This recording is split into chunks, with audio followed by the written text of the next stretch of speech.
С пятницы до понедельника он мой, с понедельника до пятницы твой. Распишем сладенького по календарю, чтобы со всем распорядком, чтобы со всем уважением. Возвращение бомжа или агроном наносит ответный удар. Один урка другому при дележке найдено имя Федора Сумкина. Глава 1. Поездка в дождь. Лидка проснулась от сильного жжения между ног. В голове ныло после вчерашнего корпоратива. Поднявшись и держась за стенку, она подумала, за каким чертом она употребила в перерывах между возлияниями похоть обоих коллег. Вот же чертоводство, тяжело подумала она. Неужели черт на этот раз праздник оказался с последствиями? Сука, черт. И эти два перестарка Чернуков и Колесков, использующие ее по прямому назначению в подсобке лаборатории «Два смычка», оказались таки с подарком. А корпоратив это был вполне себе ничего. Веселый, ни черта, правда, сука, не помню. Даже как домой добралась, не знаю. Только помню, черт, еще до этого с поймальчиком из своего института почертиться договорилась. 2 месяца его хитро обхаживала. Типа я его на дух не переношу, а сама мешала знакомиться с шлюхами-сокурсницами. Недотрогой и недоступной притворялась. И вот, чертова чертяга на тебе. Придется теперь той чертовке Маринке и Энурезу неустойку платить. Ведь поспорила же с ней, чертовкой, что оседлаю этого чертыша очень быстро и жизнь попорчу к черту. Смазывая охлаждающим гелем после бритья горящую огнем дырищу, Лидка никак не могла вспомнить вчерашний вечер. Жжение не утихало, выделения тоже показывали наличие заболевания, и она на цыпочках прошла в спальню на лосьоном. Муж прекрасно спал, но только за Лидкой закрылась дверь, он открыл глаза и улыбнулся, сжимая в руке стручок красного жгучего перца. Он давно имитировал сон в ряде случаев, а пьянство умело изображать, попивая водицу с ложечкой пахучего коньячка для аромата. И да, для такой маскировки имелась причина вполне веская. Всего 3-й день прошел с тех пор, как его разбудило присланное на телефон ММС-сообщение.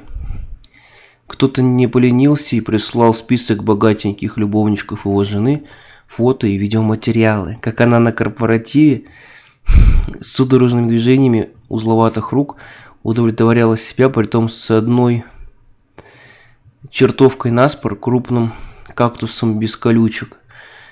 Что самое омерзительное, при всех и без стеснения, это явно показывало частое участие в таких публичных мероприятиях. Мужики хлопали и пересвистывали друг другу, когда огромная головка кактуса втиснулась в Лидку. Вот же сука и чертовка, тупая с прицепом. Позорница ты, моя жена, какая же ты тупая помоечница. Хоть бы побрила свою мохнатую помойную яму, и вибратор бы давно нормально купила. Бабла-то у тебя от спонсоров хоть жопой жри. И привычка пропадать на таких праздниках в таком виде на годы опозорит любую шлюху с красноармейской. Брезгливо подумал он, вспомнив, как она бегала по вендиспансерам месяц тому назад.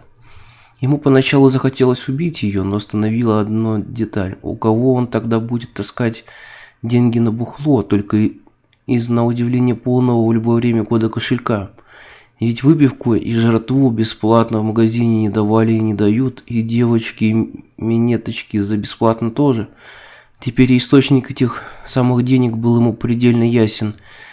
И эта чертовка не делилась с ним почти. Все на себя и свои чучельные наряды тратила. Со злости он прошел на кухню, пнув ни в чем не повинный шкаф, чтобы взять бутылку пива для разбивания головы зазнавшейся твари, и вдруг ему на глаза попался горький перец, который Литка приготовила для какой-то модной приправы. Машинально взяв стручок горького перца, он аккуратно разорвал его и, зайдя в спальню, мазнул по развернутой в изнаночное состояние помежности спящей без одних ног ужравшейся в дрова жены. Потом тихонько прилег на вторую половину кровати и притворился спящим. К утру после всяких процедур жжение немного утихло, но все равно Литке казалось, что между ног у нее зажгли факел. Встреча с тем нахальным и умным мальчиком, чтобы ее в жопу чертовал Рон Джереми, похоже, переносилась надолго до лучших времен. А вот позвонившему вскоре черту Колескову она, сука, отказать никак не смогла, как-никак. Чертово начальство. Сильно зависима была она от него, старого и чертучего обоссанца. Насчет компромата на нее саму в первую очередь. Элитка стала одеваться, ругаться, на чем свет стоит и не стоит тоже, поскольку чертовый любовник обещал забрать ее перед работой. Хорошо, что там требовалось только оральное исполнение, да больше отсосыванный не заслужил ни черта, хотя нет, его и заслужил, чтобы его муж поимел мой до разрыва ануса на британский флаг. Положив на стол 200 рублей для мужа, одна, черт пропьет, ничего синьку гидролизную поощрять. Тем более этого чертучего козла. Литка тихонько вышла из квартиры. Колесков уже ожидал ее возле подъезда в свой начищенной дождиком на блеско-синей машине, чтобы он ее в карбюратор вычертил. Она легко и привычно села рядом с водителем, удобно устраиваясь на сиденье, поднимая потрепанный такого применения подол шелкового платья. Машина тронулась, и тут Литка заметила, как из-за угла к машине куриными прыжками кинулись было какая-то жирнющая ублюдина с лицом больной синдромом Дауна, но, разочаровавшись догнать, вскоре потерялась за углом. Пускай бомжам сосет на чертущей уличной и от спида подохнет в ближайшей подворотне чертова отродья пьяной чертовки и чертова папаши, подумала она со злостью и почесала притворно свою тяжелую от бодуна голову. Заметив беспокойство на Харе своего не в меру любопытного любовника, Элитка сделала глазки и игриво улыбнулась, по-хозяйски полезла в горе любовнику в новые брюки, чтобы они по диагонали от негра лопнули. Первый дождик, по идее, призывал водителей к осторожности на дороге. Колескову уже закон был не писан. Он же был после вчерашнего, ехал, не боясь быть оштрафованным за сбитого ребенка или старушки какой-нибудь, потому что половина ментов приходила к нему за справками с положенным взятками. Не потому знал его в лицо. Литка, с трудом наклонившись, как флейтистка из борделя с северного микрорайона, вытворяла ртом и горлышком настоящие чудеса. От этого престарелый любовник готов был немедленно разрядиться прямо в колечко ее полных и уже неприятно отвислых губ, которые уже хуже прежнего, надо признаться, баловали его. Бросит он скоро эту тупую потаскуху, выдав муженьку как бы анонимный компромат, а сам будет также продолжать чертить совсем молодую ТП-выпускницу. Впрочем, этот компромат в виде нескольких фото и одного видео он уже бухнул ей муженьку, год как бывшему его собутыльником в 3 ММС телефоном с левым номером, так что они все не подкопаются. На какую-то минуту он расслабился от этих прекрасных мыслей и со стоном сильно кончил в столь умелый, но изрядно истрепавшийся хлебальник и, совсем забыв о дороге, сосредоточенный на глотательных движениях его пассии, вдруг выпустил ситуацию из-под контроля. Машину занесло на очередном повороте, и она, не сбавляя скорости, тут же врезалась в старую опору столба, подломив ее. Железный столб всем своим весом рухнул на машину, расплющив ее почти точно посерединке, не говоря уже о сложившемся гармошкой капоте.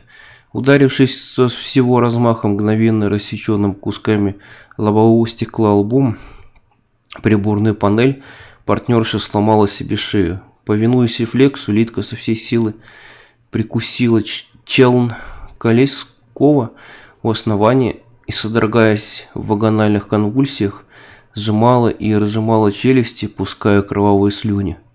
Сам водитель без признаков жизни и с проломленным от удара черепом, забрызгав всю кабину кровью с церебральной жидкостью, остался сидеть, устремив вперед неподвижный и уже лишенный выражения взгляд своего единственного уцелевшего глаза в вечную пустоту. Последнее, что почувствовала сама попавшая в ДТП женщина, это то, что у ее Колескова со смертью расслабился мочевой пузырь, а что-то сделать с порождением оного прямо ей в глубину глотки никак не смогла. Глава 2. Приключения у двора. Вот уже третий день Ленка Конюнкова приходила под дом и высматривала эту тощую стерву. Ей хотелось убить ее, размазать по стенке, сплеснуть в лицо кислотой со съемкой и размещением в интернете, отдать на поругание целой аравии пьяных оборванцев, стереть в порошок и уничтожить, чтобы следа не осталось. Эта жена, да какая гнида, позарилась на самое святое для нее, на ее собственность, на того, кого она не наметила взять себе в мужья. А раз наметила и хочет, значит ее. Ленка с детства не знала слова «нет». Спасибо родителям, тупая и неграмотная, в хлам избалованная чертяга, единственная дочь не блещущих умом родителей, которым врачи запрещали иметь детей из-за алкоголизма в пору юности. Ленка, тем не менее, была примитивно коварна и хитра, как и все, у кого хочу сейчас, это ориентир на все случаи жизни. Где бы она ни появлялась, бывало, она успевала поссорить между собой всех, сама упиваясь от ощущения, что она из всех сделала. С работой ей не везло, потому что слава тупой хабалки, ненавидящей детей и стариков, с остальными пенсионерами и инвалидами, призывающих к их уничтожению в манере и фразах Алоизыча Гитлера с Йосифом Геббельсом вместе взятых, разлетелась далеко-далеко за пределы ее провинциального городка. Годы шли и шли, все ее знакомые соседи переженились, даже не очень молодой сосед из правоохранительных органов, благодаря которому она чувствовала себя так вольготно, на ее приставание недосмысленно ответил отказом. Он уже имел детей, а ее саму уже все спрашивали во дворе и любимых ей соцсетях, когда же она соблаговолит на радость всем выйти таки замуж и обзавестись выводком из румяных деток. Ленка же, будучи очень внушаемой из-за импульсивности и неспособности отделить свои мысли от чужих, измеряла правильность и неправильность дела лишь степенью приятности для нее лично. Наметила себе жертву парня с центра, живущего около некого центрального рынка. Сначала она хотела было обвинить его в изнасиловании, но поскольку тот не велся на анальный кекс с ней, а другого она не признавала, полагая, что девственность в возрасте по 30 это типа очень круто, то этот номер не прошел. Ленка была в ярости, истерила, применяла все приемы малолетней проститутки, шла на ухищрение, шантаж и подлости, совсем не осуждая себя, и все преследовала молодого человека. О том, что у кого-то еще вообще есть свое мнение и ум, она не даже думала и не позволяла себе даже представить этакое святотатство. Другой бы давно начистил такой тварюке рэпу, но молодой человек был уж слишком тактичен и жалостлив. Он понимал, что с нее взять нечего, она отдавать и дарить не в пожизненный долг не способна в принципе. Но он не мог понять свое подозрительное, постоянное невезение в последнее время. Он не знал, что где бы он ни появился, на следующий день туда являлась Ленка, представлялась его женой и в своей дурной манере закатывала скандалы с оскорблениями всех и вся, в том числе и самого молодого человека, которому она писала в интернете и всяких бложках, что она бедненькая ищет ему работу, а он сам неудачник и дебил, не может найти сам ничего. Естественно, что самому молодому человеку в тех местах уже больше ничего не светило. Да подобные приемчики она без угрызений совести оглядки на других применяла везде, где могла, вопя о неискренности и скрытности парня при всем этом. И вот теперь, получив сообщение от соседки, что некая мадам хочет оседлать во всех позах ее парня, ее гражданского мужа, Ленка в ярости решила сама выследить и разобраться. Она увидела сквозь дождь, как преследуемая ею баба пугало со смехом и пьяными матерными шутками садится в машину и тут же побежала к ней. Не обращая внимания на крики окружающих и не глядя под ноги, она вдруг наступила всем немалым весом на крышку старого и плохо подогнанного канализационного люка, в результате чего у самой крышки сломалось крепление, и она перевернулась, открыв проход в канализацию. Ленка с диким визгом упала прямо в темные подземные туннели старой канализации, на пути туда ударившись локтем об асфальт и основанием черепа прямо о находящийся рядом с ней каменный бордюр в собачьем дерьме, получив перелом руки и соответствующую травму черепа, упала к такому же навозу, каким являлась и она сама. Лишь через час спустя по улице проходили люди. Улицы там малолюдные, и лишь третий заметил человека в канализации.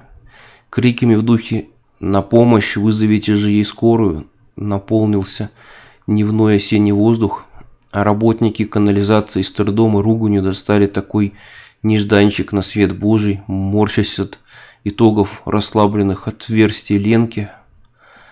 Но всего этого она сама уже никогда не смогла бы услышать, как рвотных спазмов всех прохожих с работниками канализации и еще больших воплей, когда ее синтетическая куртка случайно раскрылась при переворачивании на бок, и в судорогах кровоточащие кишки вывалились из порядком проеденного крысами и пропоротого ржавым железным прутом живота прямо на мокрый и покрытый опавшими листьями с собачьим пометом загаженный асфальт. Глава 3. Что же? Вот и итоги. Вечером того же дня пьяные санитары, медсестры громко ржали и обсуждали новости. Они потихоньку сходили в реанимационную палату, чтобы посмотреть на двух новых сучек в реанимационном отделении. Те были в гипсе и пожизненной коме, из которой ему уже явно не получится выбраться. И не надо, если так разобраться, так как немногие вышедшие из комы с переломами шеи и основания черепа будут лишь обузой себе и другим. Это поначалу их там любят, меняют подгузники и прочее, а потом начинают тихо ненавидеть и потом молят всех и вся втихомолку, чтобы помер таки поскоре. Одна из этих несчастных жертв, совсем тощая, почеглазая идиотка, как им говорили, отживала уже мертвому любовнику челн, и, похоже, ее ждала участь овоща с типичными применениями. А вторую жердяйку с явными чертами болезни Дауна, частично отъеденными крысами кишками и носом, достали сегодня днем из канализации. Как ее чем не обрабатывали, но воняла она прескверно из-за всех этих травм кишечника, к тому же огромный и раздолбанный неведомо чем. Анус давал повод для всяких пошлых пересудов. Походу, крысы все же занесли какую-то бактериальную инфекцию, и при инъекции всеми имеющимися антибиотиками овощ не поправлялся, так что запах характерно гниющей плоти с внутренностями вызывал рвотные спазмы даже у непросыхающих санитаров.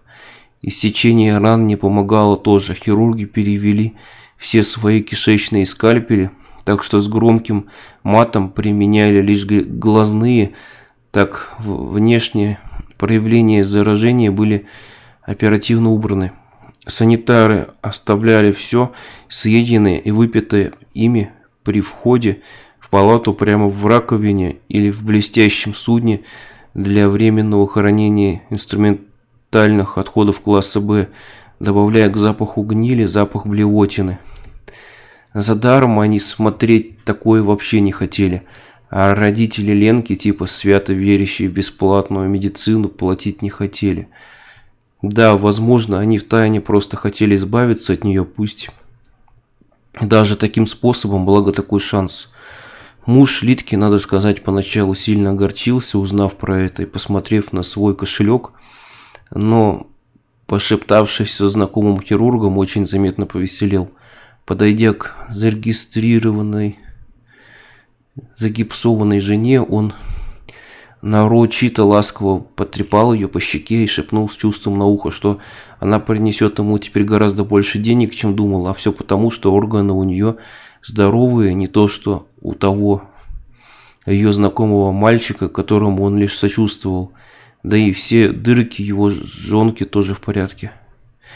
«Да, сученька помойная моя», — шептал он удовлетворенно, смакуя каждое свое слово. «Колесков под большой стакан водяра мне тебя, ох, как смачно нахваливал.